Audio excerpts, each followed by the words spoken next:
Can you feel your guts through your abdominal wall? Like, do you feel like your intestines are like pouring out of your body and it feels like really heebie-jeebie and gross to you? You might have a diastasis recti. The other thing that people describe when they have a diastasis recti is they have doming. So when they sit up or crunch up, their bellies distend and it just looks like there's a huge gap in the belly. Even if you don't see the gap, there just like is this cone. Sometimes people call it a cone or a pouching that sticks out, and it can feel really uncomfortable. It can be painful, it can not be painful. It can make you feel completely and utterly weak. We want to help get rid of any diastasis. Diastasis happens during pregnancy. There's a lot of research supporting that by the time you're 38, 39 weeks pregnant, most people have some degree of separation of their abdominal wall. Now, that doesn't mean it's a clinically significant diastasis, and it doesn't mean that it's a problem. But we want to prevent problems and clinically significant diastasis from occurring. So let me describe to you exactly what a diastasis recti is. A diastasis recti is where you have your rectus abdominis muscle, your two six-pack ab muscles. And now there becomes some distance in that in separation in what's called the linea alba. The linea alba goes from your sternum down to your pubic bone, and that connects the two six-pack ab muscles. As you get more pregnant, that tends to separate. One way to help prevent diastasis recti from getting worse, also one way to heal diastasis recti, but really important, especially if you're just found out you're pregnant, to start activating this muscle to help prevent it, is to contract your transverse abdominis muscle. The transverse abdominis muscle is this horizontal muscle that contracts like this and then relaxes like this, contracts like this, relaxes like this. So when it contracts, it's actually helping close that gap, decreasing the distance between the rectus abdominis muscles. Super clutch if you are trying to help heal your diastasis recti.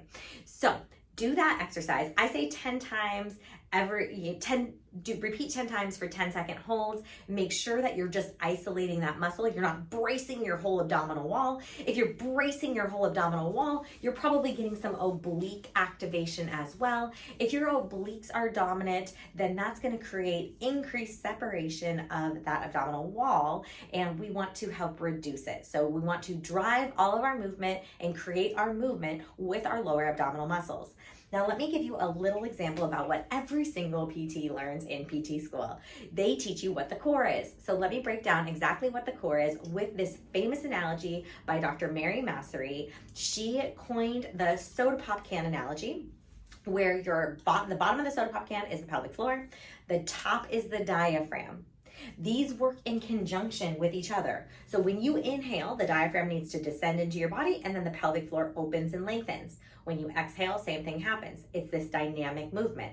Now, we don't lift weights for our diaphragm, and we should not lift weights for our pelvic floor. They work together, and they need to be moving entities in our body in order to do shock absorption and in order for the core to function really, really well. So we want to make sure that they are mobile and have that range of motion.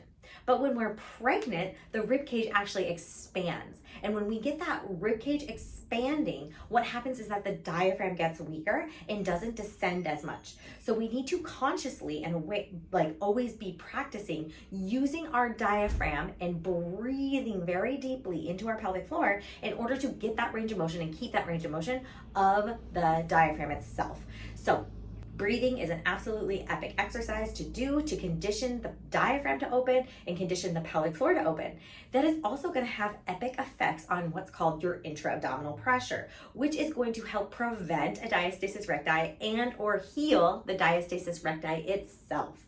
So those are some exercises you can do, that type of breathing, 5 minutes a day during pregnancy and after pregnancy. Absolutely essential. Then I gave you that TA exercise. That TA exercise you can do every single day during pregnancy, from the day you deliver postpartum to the day you turn 75. You should be doing that exercise. That's going to help keep your core nice and strong.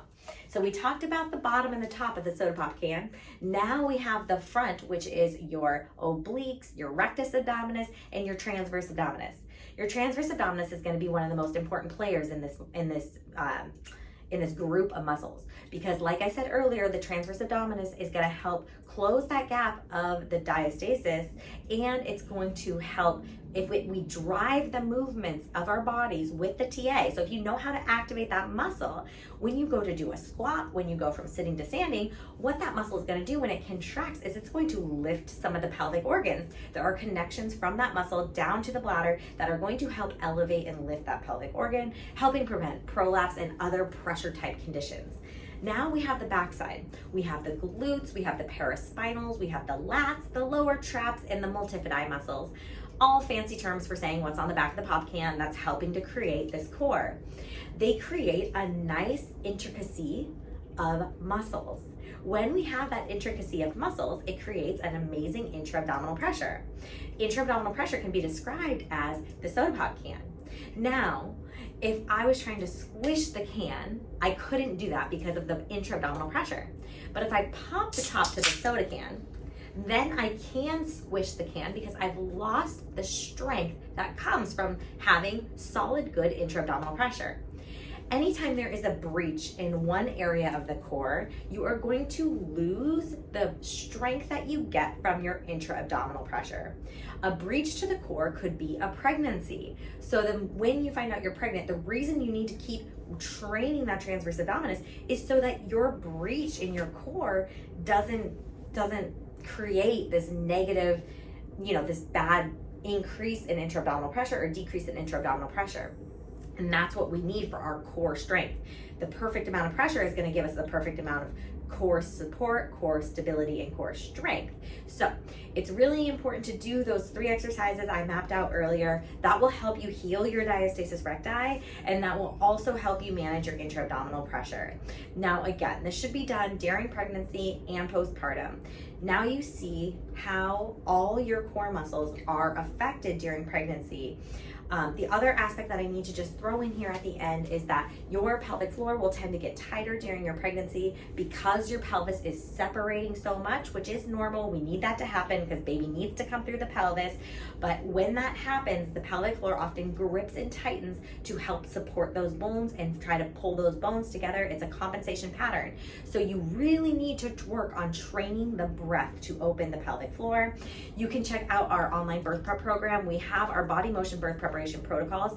That was all created to help decrease tearing, decrease pushing time, and decrease injury during birth, helping give you a faster postpartum recovery. So absolutely check that out. Integrate these tools into your pregnancy and into your postpartum in order to help heal your diastasis recti and heal your body afterwards so you can get back to a really great state of being and not be the women in their 40s, 50s, and 60s that are peeing their pants, have achy joints, have sciatica, because that all starts from not rebuilding our cores after delivery.